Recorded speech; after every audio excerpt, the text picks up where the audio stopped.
नमस्ते दोस्तों, कैसे हो आप सभी लोग। आप सभी लोगों का स्वागत है आपके अपने YouTube चैनल ऑब्जेक्टिव वाला पे। तो यहाँ पे आज हम लोग देखेंगे हिस्ट्री यानी चैप्टर 1 का जो है यूरोप में राष्ट्रवाद, उसका VVI ऑब्जेक्टिव क्वेश्चन। और हम बोल रहे हैं पूरे विश्वास के साथ कि आप एक बार पढ़ लीजिएगा ना तो हमारे चैनल जरूर से जरूर आप लाइक और सब्सक्राइब जरूर से जरूर कीजिएगा, क्योंकि हम इतना अच्छा से आपको पढ़ा देंगे कि आप हमेशा मेरे ही चैनल से पढ़िएगा। ठीक है, ये पूरा हम कॉन्फिडेंस के साथ बोल रहे हैं। ठीक है, तो चलिए ये वीडियो को अंत तक देखिएगा और चैनल पे नए हैं तो चैनल को सब्सक्राइब करिएगा और इस वीडियो को एक प्यारा सा कमेंट करके एक लाइक दे दीजिएगा। ठीक है, और ये यहाँ पे हमने लिख रखा है कि ये 100% एग्जाम में आपको देखने को मिलेगा, तो देखने को मिलेगा। ठीक है, ऐसे ऐसे प्रश्न जो हम आपको दिखा रहे हैं यहाँ पे, ये 100% यहाँ पे एग्जाम में देखने को आपको मिलेगा। ठीक है, तो ये चैनल में जुड़े रहना है। ठीक है, और चैनल को सब्सक्राइब कर देना है। ठीक है, तो चलिए शुरू करते हैं यूरोप में राष्ट्रवाद का फर्स्ट नंबर क्वेश्चन। चलिए यहाँ पे देखिए, यहाँ पे हम पूरे आपको मैप के माध्यम से पूरा समझाएंगे कि कहाँ पे क्या है और कहाँ पे कैसे है पूरा। और जो 2026 में पूछा गया प्रश्न है उसको हम पढ़ाएंगे, 2025 में पूछा गया प्रश्न है उसको पढ़ाएंगे, एकदम चैप्टर वाइज चैप्टर चलेगा। तो आप लोग वीडियो को अंत तक देखिएगा और चैनल को जरूर से जरूर सब्सक्राइब कर लीजिएगा। ठीक है, तो चलिए यहाँ पे फर्स्ट नंबर हम लोग का प्रश्न है कि यूरोपीय आर्थिक संघ के गठन का सुझाव सर्वप्रथम किसने दिया था। तो यूरोपीय आर्थिक संघ के गठन का, यूरोप मतलब क्या, आप लोग जानते हैं कि हम लोग का जो महादेश है वो 5 भागों में बटा हुआ है। उसमें एशिया हो गया, यूरोप हो गया, आपका ये अटलांटिक हो गया, ये सब आप बाद में बात करेंगे। लेकिन यहाँ पे क्वेश्चन को आप समझिए। देखिए, यूरोपीय आर्थिक संघ के गठन का सुझाव सर्वप्रथम किसने दिया, तो ये फ्रांस जो है ना, फ्रांस के विदेश मंत्री ने दिया था। और ये फ्रांस कहाँ स्थित है, तो फ्रांस पश्चिम यूरोप में स्थित एक प्रमुख देश है। ठीक है, आप लोग जानते होंगे फ्रांस का राजधानी क्या है, तो पेरिस। महाद्वीप कौन है, तो यूरोप महाद्वीप है। ठीक है, और यहाँ पे फ्रांस का आप लोग चित्र देख के समझिए अच्छा से। ठीक है, यहाँ पे ये जर्मनी है जहाँ का शासक कौन था, तो बिस्मार्क था, आप लोग पढ़े होंगे। ठीक है, यहाँ पे नीदरलैंड है जहाँ पे मैच चलता रहता है, आप लोग जानते होंगे। क्रिकेट अगर देखते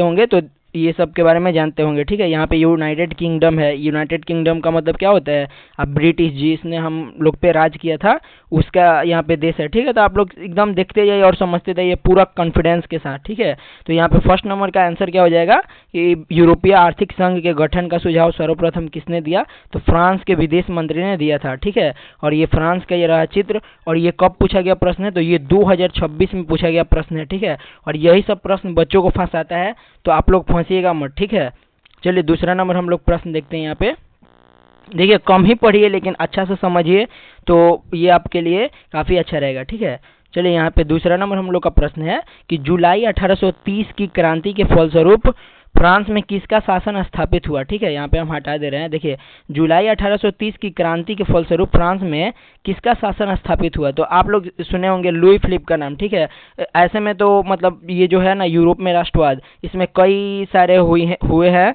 ये युद्ध। ठीक है, इसमें कई सारे युद्ध हुए हैं, जैसे जुलाई 1830 की क्रांति, लुई 16वां को फांसी कब दी गई, तो 1793 में फांसी दी गई। ठीक है, 1830 की क्रांति के बाद लुई फिलिप, यहाँ पे इसका राइट आंसर सी हो जाएगा कि 1830 की क्रांति के बाद लुई फिलिप कहाँ का राजा बना, तो लुई फिलिप इसका फ्रांस में शासक बना। ठीक है, लुई फिलिप के बाद चार्ल्स एक्स फर्स्ट शासन बने। ठीक है, यहाँ के अभी सब आपको पढ़ाएंगे।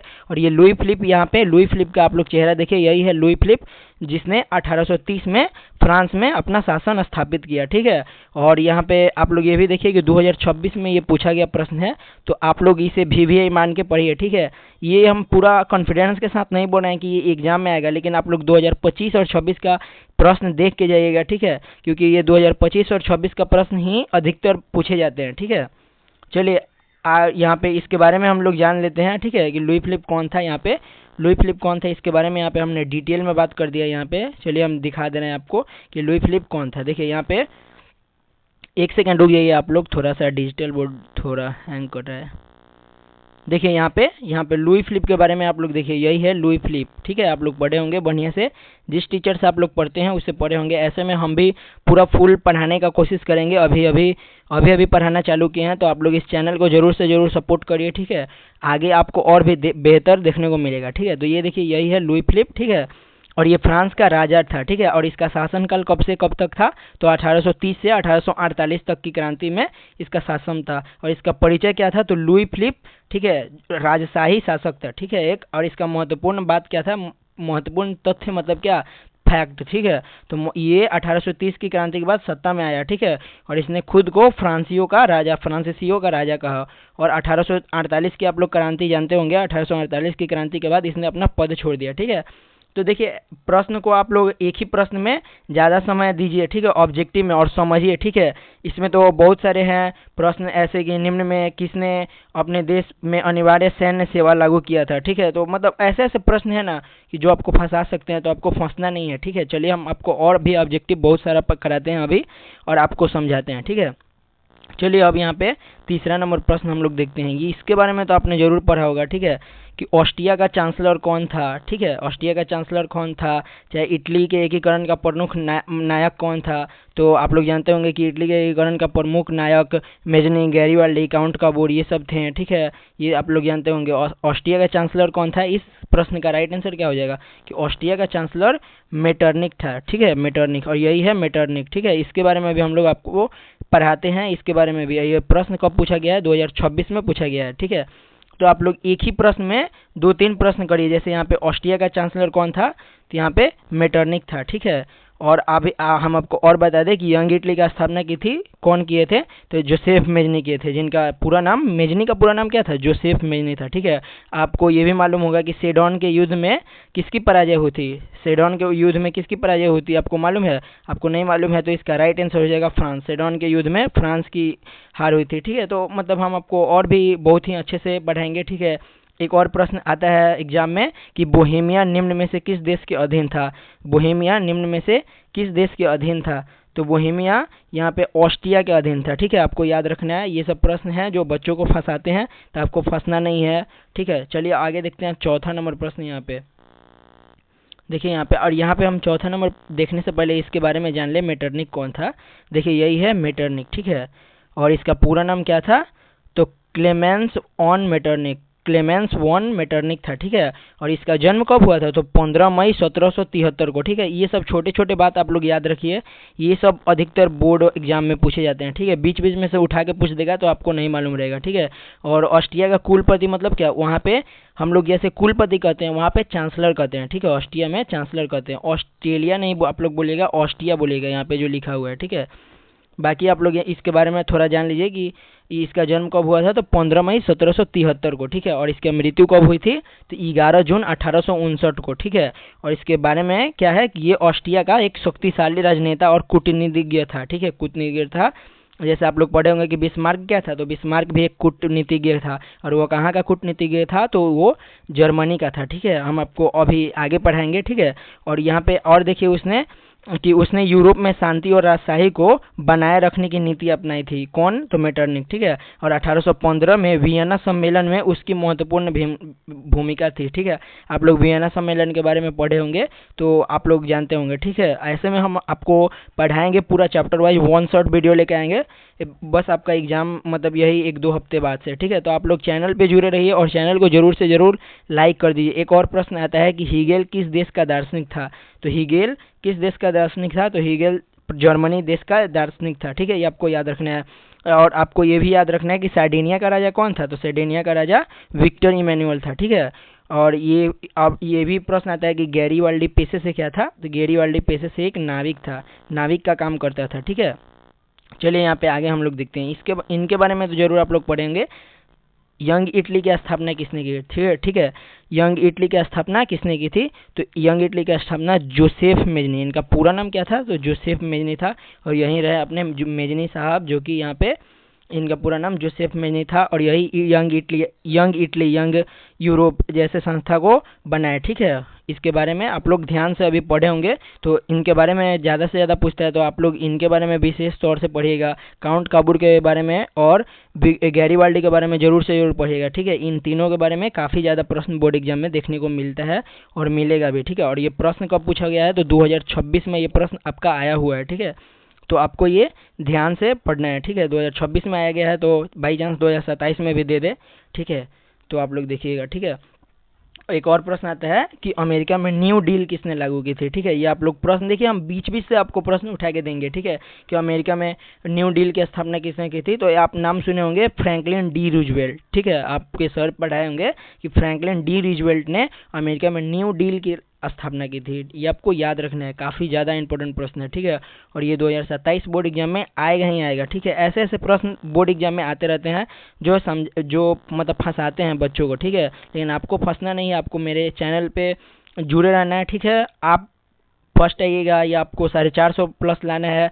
मेरा खुद मतलब हम आपको विश्वास नहीं करिएगा, मेरा खुद 450 प्लस नंबर आया है, इसलिए मैं ओवर कॉन्फिडेंस के साथ बच्चों को पढ़ाता हूँ कि आप लोग कैसे अपना नंबर ला सकते हैं। ठीक है, तो आप लोग जुड़े रहिए इस चैनल से, ऑब्जेक्टिव वाला चैनल से। ठीक है, चलिए मेजनी के बारे में जान लेते हैं। यही है अपने मेजनी, जिन्होंने यंग इटली, यंग यूरोप नामक संस्था बनाई और काफ़ी अच्छे अच्छे कार्य किए। ठीक है, देखिए यहाँ पे मेजनी का पूरा नाम क्या था, तो जोसेफ मेजनी था। ठीक है, इनका जन्म कब हुआ था, तो 22 जून 1805। यहाँ पे सब लिखा हुआ है। ठीक है, यही हम पढ़ दे रहे हैं। ठीक है, नहीं तो मेरे पास देखिए, मेरे पास डिजिटल बोर्ड नहीं है, नहीं तो हम आपको काफ़ी अच्छे से पढ़ाते हैं। ठीक है, बहुत ही अच्छे से पढ़ाते हैं कि आप पूरा मतलब 500 में एकदम बढ़िया रैंक लाएं कि आपका माता पिता का नाम रोशन हो, एकदम गांव में आप सीना उठा के चले। ठीक है, तो वैसे पढ़ाते, लेकिन मेरा नहीं है ये सब, तो मतलब थोड़ा बहुत एथी करना पड़ रहा है, लेकिन ज़रूर आगे मिलेगा। ठीक है, तो चलिए यहाँ पे इनके बारे में जानते हैं।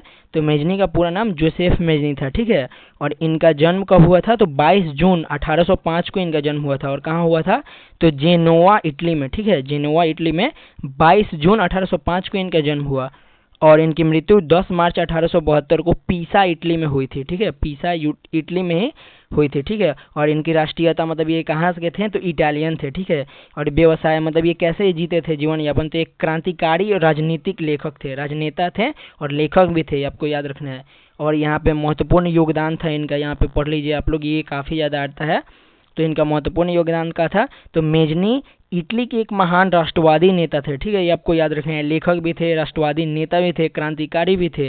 ठीक है, उन्होंने यंग इटली, यंग यूरोप नामक संस्था भी बनाई। यहाँ पे यंग इटली ही दिया है, लेकिन young Italy, young Europe, Carbonari जैसे संस्था बनाए थे। ठीक है, ये आपको याद रखना है। और उनका उद्देश्य इटली को एक एकत्रित और स्वतंत्र गणतांत्रिक राष्ट्र बनाना था। ठीक है, मतलब वो इटली को एकत्रित करना चाहते थे, एक स्वतंत्र और गणतांत्रिक राष्ट्र बनाना चाहते थे। ठीक है, और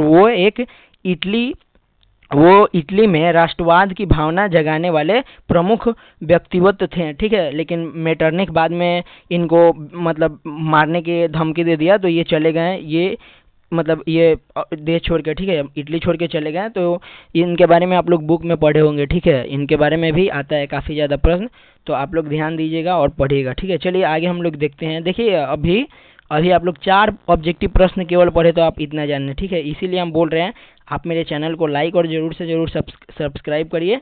ठीक है, आपको बेहतर से बेहतर मिलेगा, ये हम गारंटी देते हैं। ठीक है, चलिए यहाँ पे 5वां नंबर प्रश्न है कि निम्नलिखित में से किसने इटली को कई राज्यों में विभाजित किया। ठीक है, आप लोग नाम सुने होंगे मेटरनिख का, यही है मेटरनिख, इसके बारे में हमने बता दिया है। यहाँ पे देखिए 5वां नंबर प्रश्न, ये भी 2026 का प्रश्न है। ठीक है, जैसे VVI एकदम है, और ये आपको गलत लग रहा है तो आप एक बार क्वेश्चन बैंक उठा के देखिए। हम पूरे गर्व के साथ बोलते हैं कि आप ये राइट आंसर पाएंगे कि ये पूछा गया प्रश्न है, चाहे फर्स्ट सेटिंग में हो या दूसरी का सेटिंग में हो। ठीक है, तो यहाँ पे 5वां नंबर का राइट आंसर क्या हो जाएगा कि निम्नलिखित में से किसने इटली को कई राज्यों में विभाजित किया, तो मेटरनिख ही इटली को कई राज्यों में विभाजित किया, जिसको एकत्रित कौन करना चाहते थे, तो यही मेजनी साहब जो थे, यही एकत्रित करना चाहते थे, आपको याद रखना है। चलिए आगे हम लोग देखते हैं। आगे थोड़ा सा रुकिए, यही मेरा प्रॉब्लम, इसका प्रॉब्लम है, नहीं तो हम आपको और अच्छा से अच्छा पढ़ा दें। ठीक है, चलिए यहाँ पे कोसुत कौन था, 6 नंबर प्रश्न है, ये 2025 का प्रश्न है, तो ये कॉन्फिडेंस है कि 2027 में पूछने का चांस है। ठीक है, तो यहाँ पे 6 नंबर का राइट आंसर क्या हो जाएगा, यहाँ पे 6 नंबर आप लोग ध्यान से पढ़िए कि 6 नंबर क्या है कि कोसुत कौन था, तो कोसुत एक हंगेरियन राष्ट्रवादी नेता था, ये आपको याद रखना है। और कोसुत का ये फोटो है। ठीक है, कोसुत का ये फोटो है, आप लोग ध्यान से देखिए, कोसुत यही था। ठीक है, और ये एक राष्ट्रवादी हंगेरियन राष्ट्रवादी नेता था। बाकी आप लोग नाम सुने होंगे हीगेल का, हीगेल किस देश का दार्शनिक था, तो हीगेल जर्मनी का दार्शनिक था। लुईस एलावा को फांसी कब दी गई, तो लुईस एलावा को 1793 में फांसी दी गई। वियना सम्मेलन की वियना सम्मेलन में मेजबानी किसकी थी, ये आपको घुमा के प्रश्न पूछेगा। तो ये मेटरनिक्स ने किया था। इटली का एकीकरण कब पूर्ण हुआ, तो 1871 में फ्रैंकफर्ट की संधि के दौरान इटली का एकीकरण पूर्ण हुआ। तो देखिए ऐसे ऐसे प्रश्न आपको आना ही चाहिए, नहीं तो आप बोर्ड एग्जाम में अच्छा नहीं कर पाइएगा, ठीक है। तो आप मेरे चैनल से जुड़े रहिए, ठीक है। चलिए आगे हम लोग 7वां नंबर प्रश्न देखते हैं। यहाँ पे इनके बारे में भी पढ़ लें पूरा डिटेल, कोसुत कौन थे, ठीक है। यहाँ पे देखिए हर चीज़ के बारे में पढ़ लीजिएगा तो आगे चल के आपको दिक्कत नहीं होगा, ठीक है। कैसे भी बोर्ड एग्जाम में घुमा के प्रश्न दे, आप बताएंगे उसका राइट आंसर तो बताएंगे। देखिए कोसुत एक हंगेरियन राष्ट्रवादी नेता थे, ये हम आपको बता दिए। इनका पूरा नाम क्या था, तो लाओस कोसुत था, ठीक है। इनका जन्म 19 सितंबर 1802 को मोनेक हंगरी में हुआ था, ठीक है। मोनोक हंगरी में हुआ था। इनका मृत्यु 20 मार्च 1894 को टयोरिन इटली में हुआ था, ठीक है। और ये भी हंगेरियन थे, राष्ट्रीयता इनका हंगेरियन था। और ये पहचान मतलब इनकी पहचान किससे होती है, तो ये हंगरी की राष्ट्र स्वतंत्रता के लिए संघर्ष करने वाले प्रमुख नेता थे, ठीक है। ये देखिए यही है कोसुत, जिन्होंने हंगरी की स्वतंत्रता के लिए संघर्ष करने वाले प्रमुख नेता थे, ठीक है। इनका योगदान आप लोग देखिए कि जो 1848 का क्रांति हुआ था ना, जिसमें चार्ल्स एक्स राजा बना था, हाँ, तो यहाँ पे देखिए 1848 की हंगेरियन क्रांति के प्रमुख नेता ये थे, ठीक है। और इन्होंने हंगरी को ऑस्ट्रियाई शासक से आज़ाद कराने के लिए आंदोलन चलाया था, ठीक है। इन्हें हंगरी का राष्ट्रपिता भी कहा जाता है। जैसे हम लोग के राष्ट्रपिता कौन है, महात्मा गांधी जी हैं, वैसे ही हंगरी एक देश है, आप लोग नाम देख सुने होंगे, हंगरी एक देश है, वहाँ के राष्ट्रपिता के नाम में ये जाने जाते हैं कोसुत, ठीक है। और इनका पूरा नाम लाओस कोसुत था, ठीक है, ये आपको याद रखना है। चलिए आगे हम लोग देखते हैं। 7वां नंबर प्रश्न। ये तो VVI है और ये अधिकतर चांस है आपके बोर्ड एग्जाम में पूछेगा, ठीक है। 2027 के बोर्ड एग्जाम में फिक्स है कि पूछेगा ये कि निम्नलिखित में से जर्मन का चांसलर कौन था, मतलब जर्मनी का चांसलर। तो देखिए इसमें एक आपको ट्रिक हम बता दें कि देखिए जब ऐसा प्रश्न आएगा तो आप लोग देखिएगा जर्मनी से जब जुड़ा होगा ना, तो यहाँ पे ऊपर में रॉ होगा, ठीक है। और बाकी आप लोग आंसर में भी देखिए, आंसर में किस में ऊपर में रॉ है, तो देखिए ऊपर में बिस्मार्क में कॉम में यहाँ पे रॉ है, तो इसका राइट आंसर क्या हो जाएगा, बिस्मार्क। आप लोग ये ट्रिक से याद रख सकते हैं अगर आपको याद रखना है तो। और ये हैं बिस्मार्क साहब, जिनका पूरा नाम क्या था, तो ऑटोमन बिस्मार्क, ठीक है। ऑटोमन बिस्मार्क नाम था, ये जर्मनी के चांसलर थे, ठीक है। और एक सफल कूटनीतिज्ञ थे, ठीक है। कूटनीतिज्ञ मतलब क्या, कूटनीतिज्ञ मतलब क्या, जो चालाक होते हैं, मतलब दिमाग से हर काम को करते हैं, उन्हें कूटनीतिज्ञ कहा जाता है, ठीक है। तो ये 7वां नंबर हम लोग का प्रश्न था कि निम्नलिखित में से कौन जर्मन का चांसलर था, तो ये बिस्मार्क जर्मन के चांसलर थे, ठीक है। ये आपको याद रखना है। इनके बारे में भी देखते हैं डिटेल, अगर होगा तो हम आपको बता दे रहे हैं। यहाँ पे एक सेकंड आप लोग रुकिए, देखिए नहीं इनके बारे में डिटेल नहीं है, आप लोग उतना ही याद रखिएगा, ये जर्मन के चांसलर थे, ठीक है। आगे आपको देखने को मिलेगा ऐसे में। यहाँ पे देखिए फ्रांसीसी क्रांति कब हुई थी, तो फ्रांसीसी क्रांति 1789 में हुई थी, ठीक है। ये भी आपको याद रखना है कि लुई सलावा को फांसी कब दी गई, तो 1793 में, ठीक है। और कैसे फांसी दी गई, तो गिलोटिन पे चढ़ा के उनको मार दिया गया है, ठीक है। बाकी आपको ये भी याद रखना है कि 1830 की क्रांति के बाद फ्रांस में किसका शासक स्थापित हुआ, तो लुई फिलिप बने थे शासक, ठीक है। ये आपको याद रखना है।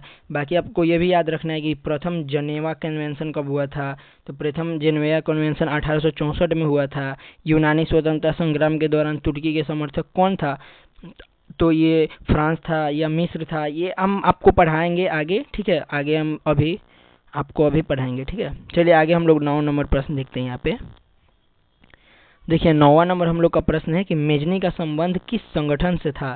तो देखिए मेजनी जो साहब थे, इन्होंने यंग इटली, यंग यूरोप जैसे संस्था बना के लोगों को समझाते थे, ठीक है, एकत्रित करते थे, ठीक है। तो ये मेजनी का संबंध किस संगठन से था, तो यहाँ पे इसका राइट आंसर हो जाएगा कार्बोनारी, ठीक है। और ये लाल सेना किसका संगठन था, तो लाल सेना गैरीवाल्डी का था शायद। और गैरीवाल्डी एक पेशे से क्या थे, तो गैरीवाल्डी एक पेशे से नाविक थे, ये आपको याद रखना है, ठीक है। चलिए आगे हम लोग देखते हैं जल्दी जल्दी से और समझते हैं, ठीक है। देखें यहाँ पे 1871 में विलियम प्रथम कहाँ का सम्राट बना। देखिए ये 2024 में पूछा गया प्रश्न है, ये घुमाया गया प्रश्न है। देखिए 1871 में विलियम प्रथम कहाँ का सम्राट बना, तो विलियम प्रथम 1871 में इंग्लैंड का इंग्लैंड नहीं होगा इसका राइट आंसर, एक सेकंड आप लोग रुकिए, इसका राइट आंसर सी हो जाएगा, ठीक है। इसका राइट आंसर सी हो जाएगा, जर्मनी, ठीक है। और यहाँ पे आप लोग देख रहे हैं ये अभी का जर्मनी है, ठीक है। देखिए ये कितना प्यारा देश है जर्मनी, ऐसे में हम लोग का देश सबसे प्यारा है, लेकिन थोड़ा बहुत बता दे रहे हैं आपको। 1871 में विलियम प्रथम कहाँ का सम्राट बना? तो जर्मनी का सम्राट बना, ठीक है। यहाँ पे जर्मनी आप लोग मैप में देख लीजिए, यहाँ पे अच्छी तरह से समझ लीजिए। यहाँ पे एक सेकेंड रुकिए, थोड़ा सा समझाने में। यहाँ पे देखिए, यहाँ पे पूरा हम मैप ही ला दिए आप लोग के लिए, ठीक है। आप लोग एकदम अच्छे से समझिए। देखिए, यहाँ पे ऑस्ट्रिया है, यहाँ पे पोलैंड है, यहाँ पे डेनमार्क है। आप लोग पढ़े होंगे प्रासा और डेनमार्क के युद्ध में। यहाँ पे फ्रांस है, ठीक है, और यहाँ पे जर्मनी है, ठीक है। पूरा एकदम फाइन। यहाँ पे स्विट्जरलैंड है, जहाँ पे अधिकतर लोग हनीमून वगैरह मनाने जाते हैं। तो आपको हनीमून के चक्कर में नहीं रहना है, ठीक है। बाकी आप लोग जर्मनी के बारे में यहाँ पे देखिए, ये पूरा जर्मनी का मैप है, जहाँ के चांसलर कौन थे? तो बिस्मार्क थे, आपको याद रखना है, ठीक है। यहाँ पे पोलैंड है अगल बगल में, यहाँ पे नॉर्थ समुंदर है। यहाँ पे मैप में आप लोग देखिए, मैप में कुछ इस प्रकार का दिखाता है, आपको याद रखना है। चलिए आगे हम लोग देखते हैं प्रश्न को। बाकी आप लोग समझिए, हम आपको समझाइए दिए, ठीक है, जितना इसमें आपको हम समझाते थे, जितना आपके बोर्ड एग्जाम के लिए इम्पोर्टेंट है और जानकारी के लिए भी। अब देखिए 11 नंबर यहाँ पे प्रश्न है कि 1830 की क्रांति के बाद फ्रांस में किस प्रकार का शासन स्थापित हुआ? तो 1830 की क्रांति के बाद फ्रांस में संवैधानिक राजतंत्र शासन स्थापित किया गया था, ठीक है। और यहाँ पे ये ये कब पूछा गया है? तो 2025 में ये प्रश्न आया है। तो आपको याद रखना है, ये 2027 में भी आ सकता है, ठीक है, ये आपको याद रखना है। चलिए यहाँ पे 12 नंबर हम लोग का प्रश्न है, और यहाँ पे 1830 की क्रांति हम बता दें आपको।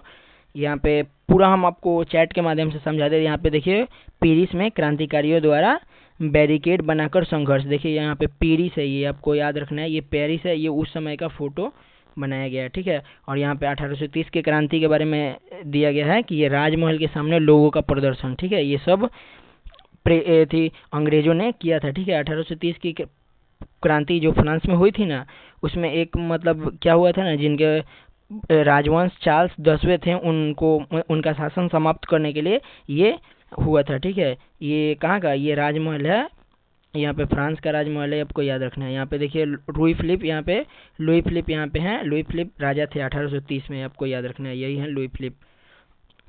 और यहाँ पे 1830 की क्रांति का, और ये वहाँ पे देखिए उस समय का एक समाचार पत्र है। यहाँ पे आप लोग ये ध्यान से देखिए, ये ली नेशनल यहाँ पे उस समय का समाचार पत्र है, जिसमें छपा हुआ था 1830 की क्रांति के बारे में, उसमें छपा हुआ था, ठीक है। और ये पेरिस की सड़कों पर संघर्ष, यहाँ पे लोगों का संघर्ष देखिए पेरिस की सड़कों पर। उतना डिटेल में हम आपको नहीं बताएंगे, लेकिन आप लोग ये याद रखिएगा कि इतना कुछ हुआ था, ठीक है। बाकी डिजिटल बोर्ड रहता तो हम आपको काफ़ी अच्छी तरह से समझाते, लेकिन डिजिटल बोर्ड नहीं है, ये हम फ़ोन के द्वारा ही पढ़ाते हैं अभी। जैसे जैसे मतलब थोड़ा सब्सक्राइबर हमारे बढ़ते हैं, तैसे हम मतलब जल्द कोशिश करेंगे आपको 100 में 100% दे अपना, ठीक है। चलिए यहाँ पे 12 नंबर हम लोग का प्रश्न है। 12 नंबर प्रश्न है कि बोहेमिया निम्न में से किस देश के अधीन था?